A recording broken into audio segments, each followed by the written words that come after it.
Hello বন্ধুরা, তো তোমরা সবাই কেমন আছো? আশা করি ভালো আছো।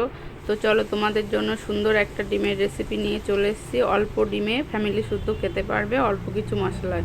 তো চলো ডিমের রেসিপিটা শুরু করা যাক।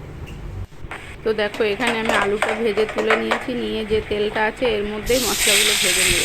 তো মশলার মধ্যে আমি নিয়েছি পেঁয়াজ, আদা, রসুন আর একটু চিনেবাদাম। তো এই রান্নার মধ্যে মেন স্বাদ আনবেই চিনেবাদাম। তো দেখো, আমি একটু ওই তেলের মধ্যে হালকা করে লঙ্কা, পেঁয়াজ, রসুন ভেজে চিনেবাদামগুলোও দিয়ে দিলাম। দিয়ে ওর মধ্যে একটু এবার আমি গোটা মশলা দেব। তো গোটা মশলার মধ্যে নিয়েছি জিরে আর ধনে। জিরে ধনেটা দিয়েও আবার কিছুক্ষণ নেড়ে নেব। নেড়ে নেওয়ার পরে একটু আদা বাটা দেবো। দিয়ে আদা বাটাটা দিয়েও আবার কিছুক্ষণ নেড়ে নেব। নিয়ে মশলাগুলো যখন ভাজা ভাজা হয়ে আসবে তারপর এটা নামিয়ে নেব। তো দেখো, আমার মশলাগুলো ভাজা হয়ে এসছে। এবার মশলাটা তো ভাজা হয়ে গেছে, আমি নামিয়ে নিয়েছি। নিয়ে এবার একটু ডিম ফাটিয়ে নিয়েছি। 5টা ডিম নিয়েছিলাম এখানে, যেহেতু আমি অনেকটা পরিমাণ আলু দিয়েছি ওই জন্য। তো দেখো, কড়াইতে তেল দিয়ে ডিমটা ভেজে নেব। তো ডিমটা বেশ ভালো করে একদম ঝুরি করে ভেজে নেব। তো দেখো, ডিমটা ঝুরি করে ভাজা হয়ে গেছে। ভাজা হয়ে যাওয়ার পরে ডিমটা নামিয়ে নেব। নামিয়ে দেখো, আমি যে মশলাটা করেছিলাম সেই মশলাটা আমি মিক্সিতে আর কি বেটে নিয়েছি। তারপর কড়াইতে আবারও তেল দিয়ে দিয়েছি। তো দেখো, কড়াইতে আবারও তেল দিয়ে আমি ফোড়নের মধ্যে ব্যবহার করেছি গোটা গরম মশলা আর জিরে আর তেজপাতা।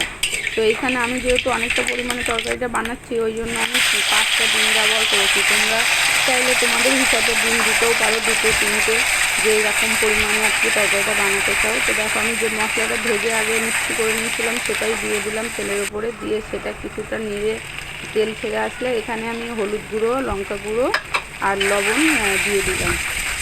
দিয়ে আবারও মশলাটা ভালো করে কষিয়ে নেব তেল ছাড়া অবধি। আর তারপরে দেখো, আসছে আমার বাড়িতে টমেটো ছিল না, ওই জন্য আমি একটু টমেটো সস ব্যবহার করেছি রান্নাটায়। তো এখানে টমেটো সসটাও ব্যবহার করতে পারো তোমরা, আবার টমেটো থাকলে সেই ক্ষেত্রে আর সসটা দেওয়া লাগবে না।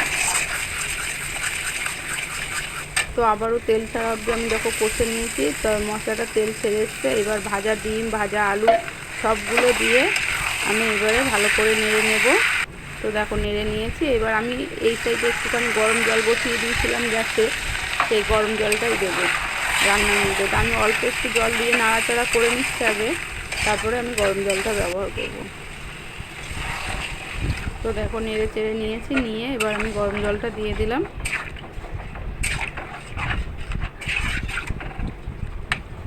গরম জলটা দিয়ে এবার ঢাকা দিয়ে 5 থেকে 10 মিনিট এবার ফুটতে দিলেই আর রান্নাটা হয়ে যাবে। তো দেখো, রান্নাটা ফুটতে ফুটতে আমি ততক্ষণে বাসন কোসনগুলো মেজে পরিষ্কার করে নিলাম। আর এদিকে আমার রান্নাটাও হয়ে এসছে। তো এবার একটু ঘি আর গরম মশলা দিয়ে নামিয়ে নিলেই রান্নাটা রেডি। এটা কিন্তু খুবই সুন্দর লাগে খেতে। একবার অবশ্য তোমরা বানিয়ে খেয়ে দেখো, খুবই ভালো লাগবে। একঘেয়ে ডিমের ঝোল থেকে এটা একটু অন্যরকম স্বাদ, খেতে খুবই ভালো লাগবে। তো অবশ্যই কমেন্টে জানিয়ে যাও কেমন লাগলো তোমাদের রান্নাটা। Bye bye. তো তোমরা সবাই ভালো থেকো, সুস্থ।